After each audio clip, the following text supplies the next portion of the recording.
It's Wednesday, April 8th, 2015, and this is KBIA's Views of the News. Our weekly roundtable on media behaviors comes to you from the Futures Lab studio at the Reynolds Journalism Institute. I'm Amy Simons, and here with me are my Missouri School of Journalism colleagues Mike McKean and Earnest Perry. We're going to spend a good deal of time this week talking about what's in the Columbia Journalism School's report on Rolling Stone's story on rape at the University of Virginia. What's in it, the magazine and the reporter's subsequent apologies, how this could happen in the first place, and how the story is likely to be remembered months and years from now. And depending on time, we have a couple of other hot topics on the media beat that hopefully we'll get a chance to touch on as well. I want to start, though, with the nuts and bolts of that report. It was long, and I mean 12,000 words long. It was a scathing indictment of a failure of journalism at its most fundamental level. It uncovered lapses in reporting, in editing, and in fact-checking. If you haven't yet, you can read the full report on our links blog at KBIA.org. Throughout the half hour, we're going to also be playing several clips from a news conference that was held on Monday, during which Steve Cole, the dean of the Columbia Journalism School, and Sheila Coronel, the dean of student affairs there, answered reporters' questions about their process and their final findings. Let's start with an overview of those findings. Sum it up for us. Well, I mean, I'd say you had, from my perspective, the findings are you had a journalist who had a narrative already in her head. She had a source she was looking for as an extreme example of that narrative. When questions cropped up, or questions should have cropped up, both she and her editors decided to let it go because the story was just too good not to be true. And so you had failures at the reporting level, failures at the editing level, and then even though they had fact checkers who actually called into question some of this, they didn't listen to their fact checkers. I think the other issue is that it sort of played into what's a common narrative of fraternities and what happens in frat houses and that sort of thing. And this story sort of fit that mold, and they just ran with it. So I think that's what caused a lot of the problems as well. Fit into a stereotype. Fit into a stereotype, yes. Rolling Stone retracted the story, replacing it online with the full text of the Columbia report, topped with a note from managing editor Will Dana. He apologized to readers, to the UVA community, and to the Phi Kappa Psi fraternity for the damage that the story caused. Would you have retracted the story?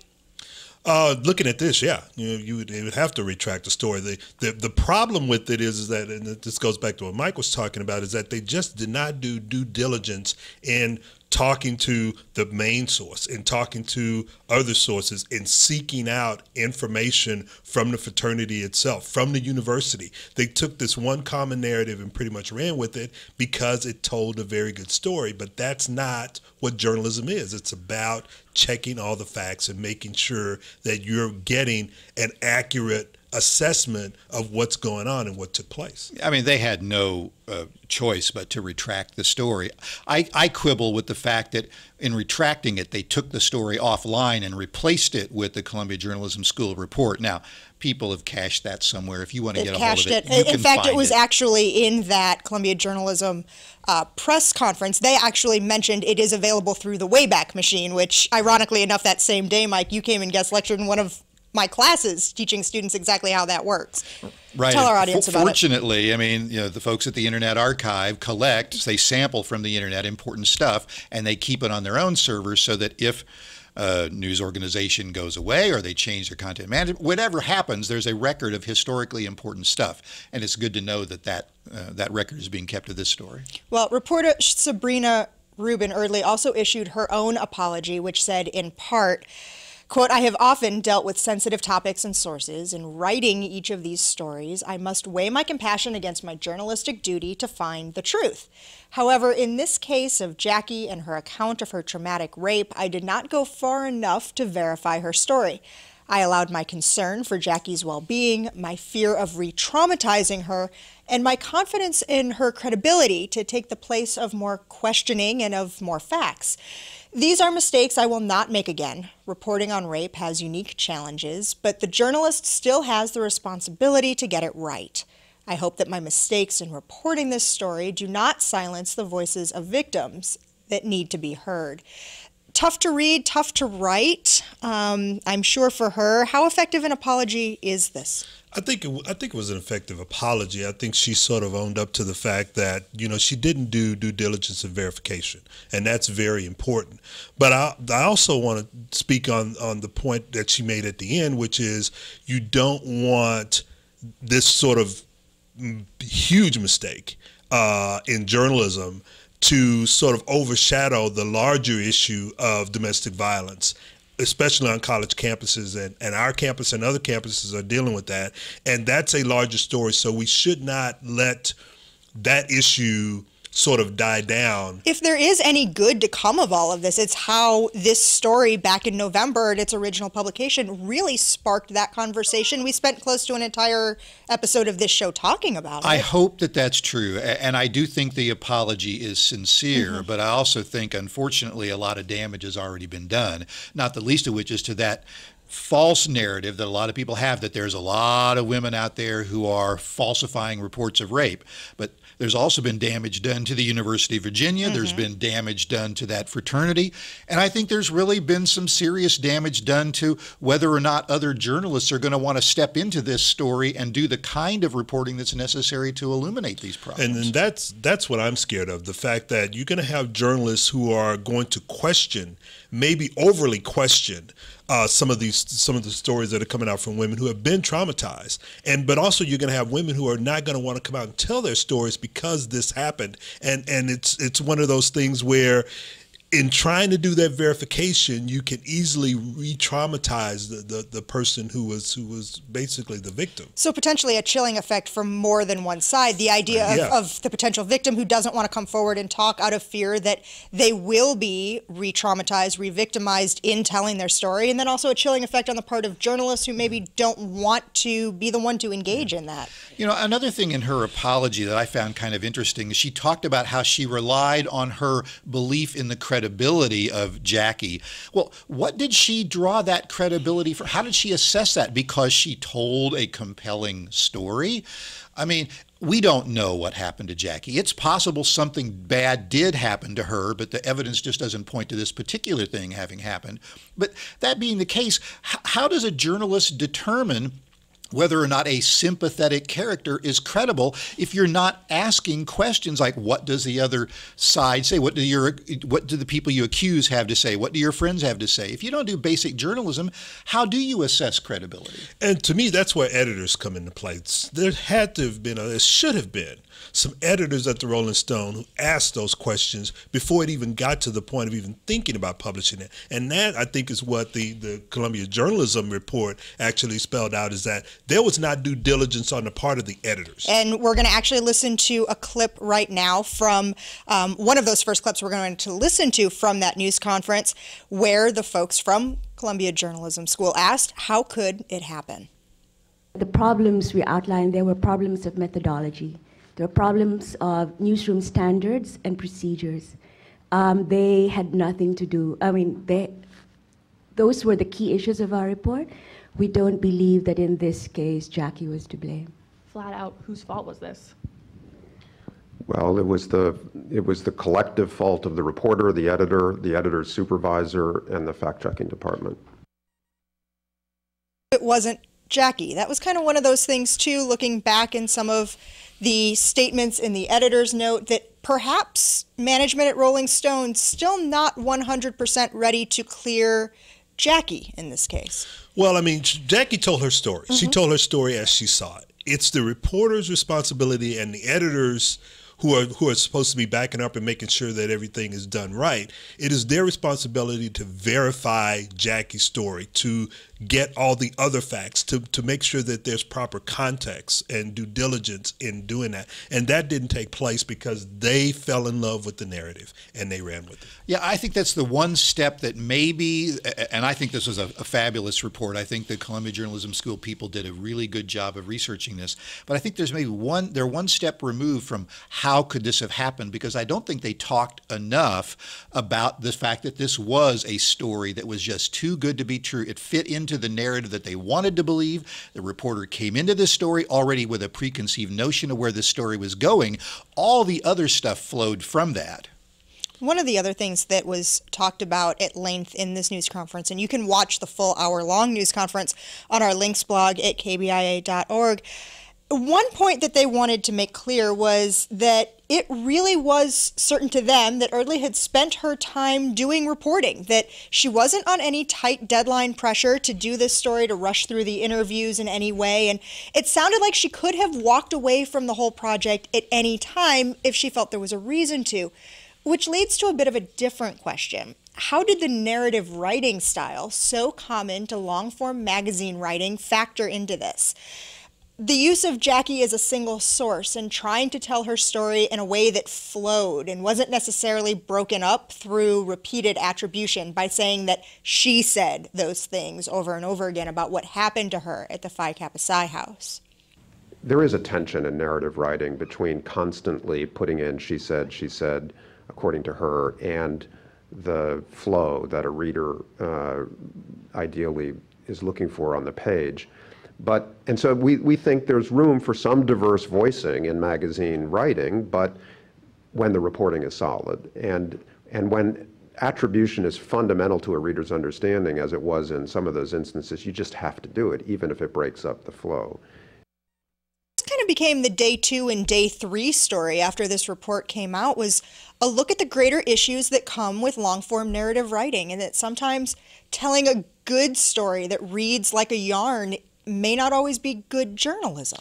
Well, how you tell a story is important, but it can't overshadow the facts. And as we've talked about, doing due diligence and making sure that you've verified the information and that the audience understands where this information is coming from and who's saying it. I think sometimes as writers, we get so caught up in how we're presenting the story that we forget about who we're presenting the story to.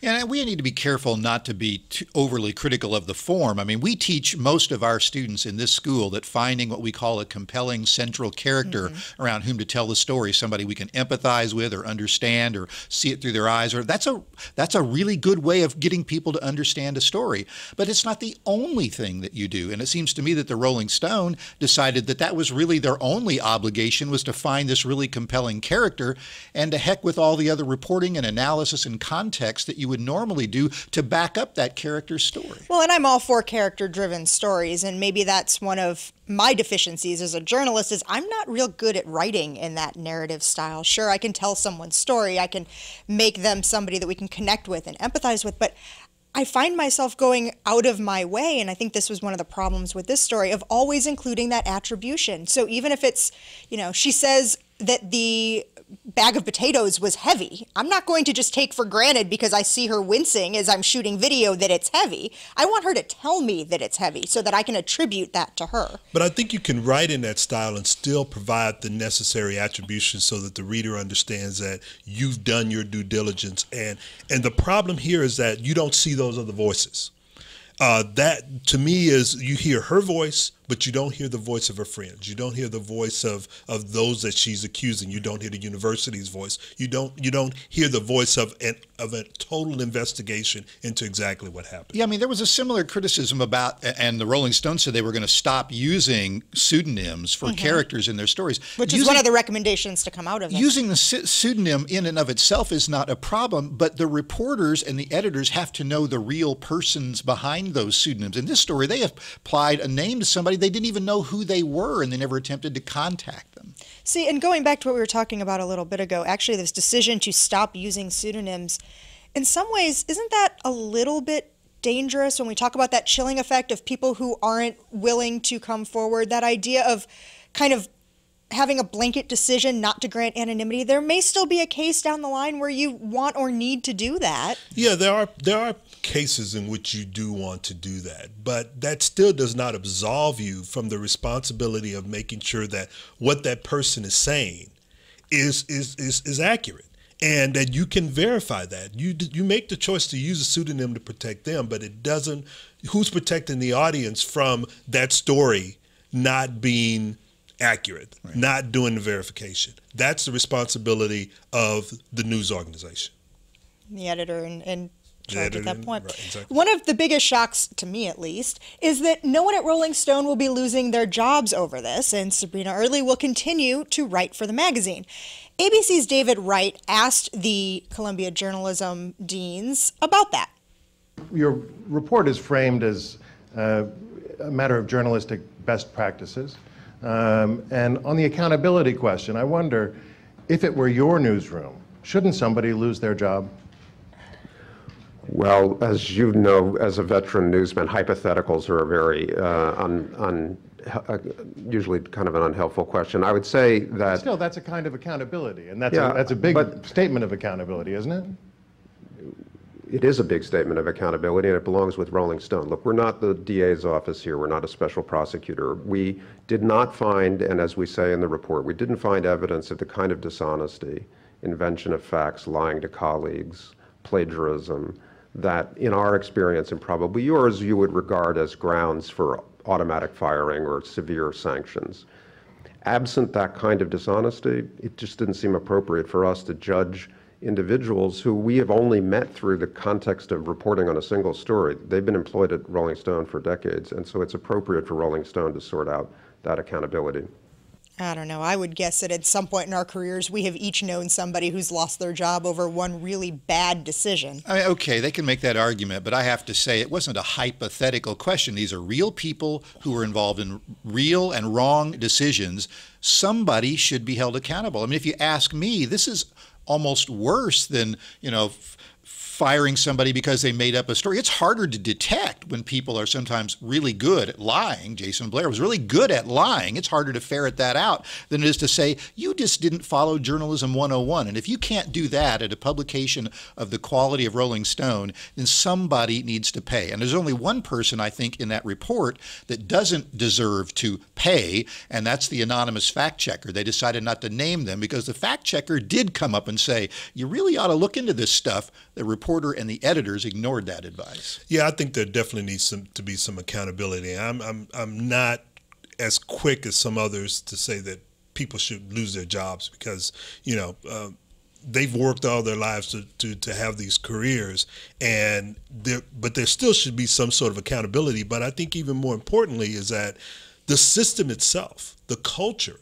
that allowed these things to happen, someone needs to be accountable to making sure that that is changed and that this doesn't occur again. And what tends to happen in these things is that by firing someone or telling someone that they have to leave, the system itself sort of remains the same and it can occur again. And there's one other bit of accountability that's missing, not for the fault of the journalism faculty not asking the questions, but what about the lawyers? There were lawyers at the Rolling Stone, as there are lawyers on retainer for every major news organization in America. And minor news organizations. Who are asked to vet this stuff. Yes. The lawyers refused to comment. So we don't have any idea what kind of accountability they should be held to. Somebody on the legal staff should have said, come on, you never tried to contact the person who's being accused. You never tried to contact the friends.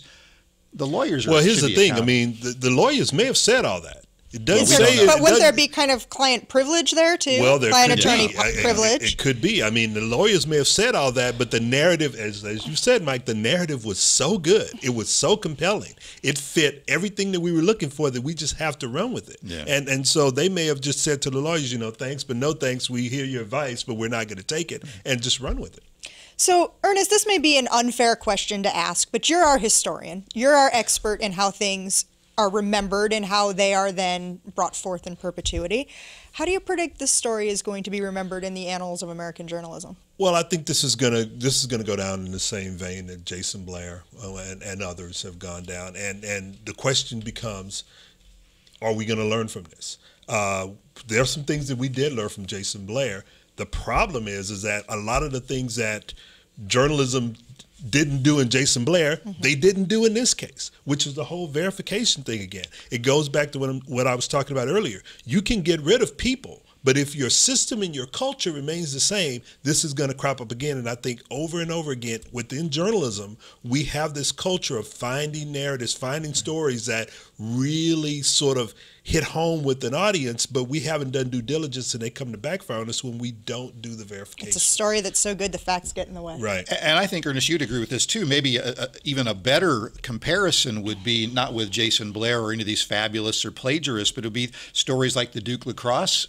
story or Dan Rather and Rathergate, where journalists didn't cheat, but they should have known better. They should have known, but no, you're absolutely right. And if you go back and you look at those, I go to again, we have to change our systems to make sure that we're doing this. There needs to be more. We need to challenge. We need to challenge sources. You can sort of believe their story, but you got to challenge with passion, as we tell our students, some of the things that they're saying, so that things can be verified. And yet the Rolling Stones editors made a point of saying we don't really need to change our practices. We just need to follow the rules that we have better next time. Well, but follow them this time. This time. I mean, when I hear that, I'm going like, but it was your systems that got you into trouble to begin with, because you put the systems in place, you don't follow them. That's a part of the culture. Yeah. You got to change the culture. So I want to go back for one last clip to that Columbia J School News Conference. The New York Times' Ravi Samaya asked this rather fair question of them. You guys have been immersed in Rolling Stone's editorial process for some months now. Do the two of you trust what you read in the magazine now? Being we're empiricists. Unless there is evidence to the contrary, we would judge each story on its merits. Kind of a non-answer there, I guess. We've seen other publications find themselves in the shadow of controversy and somehow make it out the other end and do okay. What do you see happening here for Rolling Stone? Well, I mean, I think Rolling Stone is gonna find a way out of this. The question becomes, the problem becomes, is if this happens again, what kind of credibility issues are they going to have? I mean, you're going to have some people. Fool me once, shame on you. Fool me twice, shame on me. And you're going to have people who are not going to go back to Rolling Stone because of this, especially a lot of women who really trusted that journalism, and then they see this. And then also institutions are the same way. They're not going to trust Rolling Stone because of this. But I think that if they can get back to a lot of the journalism that they practice, if they can make sure they do due diligence, if they can do those types of things, change that culture, I think they can be able to rebuild their credibility. New York Times was able to do it after what happened with Jason Blair. CBS News has been able to come back after Rathergate. It's possible for that to happen. Okay, here's Mr. Cynic coming out again. I don't think Rolling Stone is going to have as hard a job as CBS News or the New York Times had, for a variety of reasons. One, they're still read primarily for their reports on music and celebrities, not for their investigative journalism. They could probably do less investigative journalism, won't affect their audience a single bit. Two, there's so many scandals du jour today that we're going to forget about this one. The audience, at least, is going to forget about it very quickly if they haven't forgotten about it already. It's mostly journalism types who are doing navel-gazing right now. Conversation. So I just don't think that they're going to have any permanent damage to their reputation, and in some ways, I think that they might be inclined to not try as hard as they should to salvage their reputation because they don't have to. But the one thing I don't want us to forget, neither the journalists nor the audience, is that the issue that this story brought about, which is still out there, and that is sexual violence, and I think and domestic violence. I think it's something that we in journalism are uniquely capable of presenting those stories and that issue to the public, and I think it's our responsibility to do that. And my fear is that we're going to be afraid to do some of that because of what this report came. Well, interesting you should mention that. Before we move on to another topic, I want to remind our audience here in Mid-Missouri that tomorrow that conversation will continue here in Columbia. The Missouri Center for Documentary Journalism here at the School of Journalism, in connection with Ragtag, True False, based on a true story, is screening The Hunting Ground at the Missouri Theater. I've heard the film described as a relentless look at sexual assault and rape culture on college campuses. We'll include ticket information on our website. One of the things that we're proud of here at the School of Journalism is some of the bleeding edge work we're doing with mobile journalism, using smartphones and tablets as our cameras, writing, editing, and publishing tools. Well, 2 new apps hit the market in the last few weeks, and they could prove to be game changers. Meerkat and Periscope let people live stream video and share it through Twitter. Already, some folks are using these apps to stream news events, looking at different spot news events, the building explosion in New York being one that comes to mind. We have an article on our links blog in which the managing editor of Bloomberg Politics says these apps turn us all into C-SPAN. Yeah, I think there is an upside. I mean, you're democratizing journalism. You're having more people who are able to capture things. For example, like the shooting in South Carolina. If we hadn't had that cell phone video, that cop probably would not have been charged with killing that man. But there are also downsides to it. I mean, that we have to be careful about. I think it makes it even more tempting for us to go with video before we've done a good job of verifying it. Because, hey, it's coming in live. We can grab it. Let's put it on there now. And I also think you have some very specific things we have to worry about. You had an image on our links blog that people should look at, which suggests what could happen in the coverage of hostage situations. Because now it's not just journalists that have to be careful not to show things that might compromise a rescue attempt, but you got everybody with a cell phone who could be doing the same thing. I also think you got some serious privacy issues here, and I know that is going to be, at least I believe that it's going to be a huge issue in the upcoming presidential election and other elections, because with everyone having a cell phone and everyone believing or feeling as if, you know, that whatever they video they can put up online, you're going to have some people going to go, whoa, wait a minute, you know, that's me, that's my image, this is who I am, and you don't have the right to take my image and what I do and put it out before the world without my permission. I think we're going to have another thing too along those same lines, a concern about copyright issues. I was, especially as a lot of journalists, I like to call it shiny new thing syndrome, that as soon as something new comes on the market, there are folks who want to be the first ones to use it and try it out. And I was wondering who would be the first person to go try and use Periscope or Meerkat at the Final Four, and then end up getting in trouble for live streaming something going on in the arena or somewhere in Indianapolis that CBS would own the rights to, and have CBS go after them for copyright. Or concert, I can tell you, or any sporting event. I mean, we have the Masters golf tournament coming up, and I mean, one of the things that the PGA has been trying forever is to keep people from using their cell phones at these tournaments, and they're doing it and they're putting it up, and that just causes a whole lot of issues in terms of copyright and ownership by these people, by these corporations who are paying thousands of dollars in order to be able to put these things on. And I have to think in the same way we had conversations about BuzzFeed taking photos off the internet they didn't have rights to. It's not going to be all that long before we're having a conversation here around this table about somebody live streaming something on Meerkat or Periscope who were in that same situation. Right. I think that we don't have time to tell this story right now, but people should look into also how Twitter managed to overcome the we're first syndrome, because Meerkat came out first. Everybody had the buzz around them. Twitter figured out how to rapidly get out a similar product. And when you've got these big players involved, and they're not journalism companies doing this, it's a really interesting story. Okay, well, that music means we're pretty much out of time for this week. There's another story on our links blog I want to invite you to check out, taking a look at an investigation that the Associated Press has done in the last few weeks, taking a look at possible slavery, modern-day slavery in Asia, and how fish that we are eating and buying in our supermarkets here in the United States is caught. Thank you for spending the last half hour with us. You can read more about the topics we talked about today and others on our links blog under the Programs tab at KBIA.org.